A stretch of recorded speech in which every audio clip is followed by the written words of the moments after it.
बड़ी खबर इस वक्त की आपको बताते हैं। कोलंबो में चेन्नई से आए विमान की तलाशी ली गई है। पहलगाम में आतंकी हमले के बाद सुरक्षा बल बड़े पैमाने पर सर्च ऑपरेशन चला रहे हैं और इस बीच चेन्नई से कोलंबो आ रहे एक विमान की आज तलाशी ली गई है। श्रीलंकन एयरलाइन के मुताबिक चेन्नई से यहां आ रहे विमान की तलाशी ली गई क्योंकि उन्हें सूचना मिली थी कि पहलगाम आतंकी हमले से जुड़ा कोई संदिग्ध विमान में हो सकता है। श्रीलंका पुलिस के मुताबिक ये जांच भारत से आए अलर्ट के बाद की गई है। विमान की पूरी तरह से जांच के बाद फ्लाइट के संचालन को मंजूरी दी गई। यात्रियों और क्रू की सुरक्षा हमारे लिए बहुत अहम है और ऐसे में ये जो फ्लाइट थी इसकी यहाँ पर जांच की गई है। अलर्ट पर हैं सुरक्षा एजेंसियां। गजाली हमारे साथ हैं। गजाली, बताइए क्या और जानकारी इसको लेकर मिली है? जी देखिए, वहाँ पर कोलंबो के एयरपोर्ट में जो बयान जारी किया है एयरपोर्ट अथॉरिटीज़ ने, उसमें ये बताया गया है कि श्रीलंका की पुलिस को भारत की एजेंसियों की तरफ से एक अलर्ट जारी किया गया था कि सिंगापुर जाने वाली चेन्नई से एक फ़्लाइट जो कोलंबो में रुकेगी, उसमें करीब कोई संदिग्ध आतंकी हैं और वो संदिग्ध आतंकी किसी आतंकी घटना को अंजाम देकर श्रीलंका जा रहे हैं।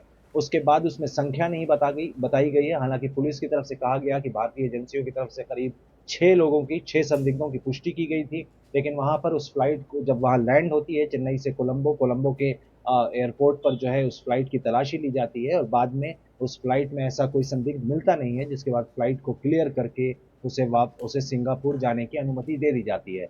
लेकिन खबर इसलिए बहुत बड़ी है ताबिश, क्योंकि अगर कोई भी संदिग्ध जो पहलगाम अटैक में इन्वॉल्व था या उसकी संलिप्तता थी उसमें और वो जम्मू कश्मीर से होते हुए चेन्नई और उसके बाद श्रीलंका पहुंच जाता है, तो ये बहुत बड़ी खबर है इस हिसाब से कि कैसे देश के एक कोने से दूसरे कोने तक वो चकमा देकर पहुंचे हैं। हालांकि अभी बिल्कुल गजाली, मैं यही आपसे पूछना चाह रहा था। यहाँ पर अगर चेन्नई से उड़ी फ्लाइट में इस तरह संदिग्ध होने की आशंका जताई जा रही है तो इसका मतलब ये समझा जाए कि अब जांच भी कश्मीर से बाहर उसका दायरा पहुंच रहा है संदिग्धों की तलाश में। जी बिल्कुल, क्योंकि देखिए इस पूरे हमले की जांच है वो नेशनल इन्वेस्टिगेशन एजेंसी कर रही है, एनआईए उसकी जांच कर रही है। तो एनआईए का दायरा तो होता है कि वो कहीं भी ऐसे मामलों की जांच के लिए, जांच पड़ताल के लिए जा सकती है। कोई भी इलाका ऐसा नहीं है जहां पर जाने में या इस केस से जुड़े तार को ढूंढने में एनआईए को कोई रुकावट होगी। लेकिन वहीं पर यह भी बहुत ही आश्चर्यजनक बात है कि अगर इसमें थोड़ी सी भी सच्चाई है, क्योंकि जब अलर्ट हिंदुस्तान की एजेंसी ने जारी किया है, श्रीलंका को बताया है, तो कहीं न कहीं से ऐसी कोई खबर ज़रूर होगी कि कुछ संदिग्ध जो हैं वो चेन्नई के रास्ते कोलंबो जाने की कोशिश कर रहे हैं।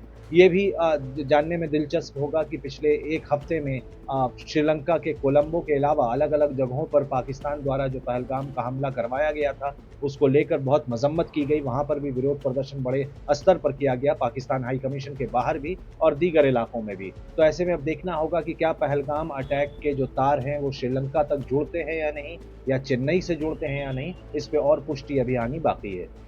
बिल्कुल, जाहिर तौर पर और पुष्टि आनी बाकी। अब देखना होगा क्या और अहम जानकारी इसको लेकर सामने आती है, लेकिन ये निश्चित तौर पर बहुत बड़ा अपडेट है। अलर्ट को लेकर विमान में संदिग्ध होने की सूचना मिली थी, जिसके बाद इस विमान को यहां पर चेक किया गया कोलंबो में, उसके बाद फिर इसको आगे बढ़ने की इजाजत यहां पर दी गई। बहुत शुक्रिया गजाली आपका इस सब जानकारी के लिए।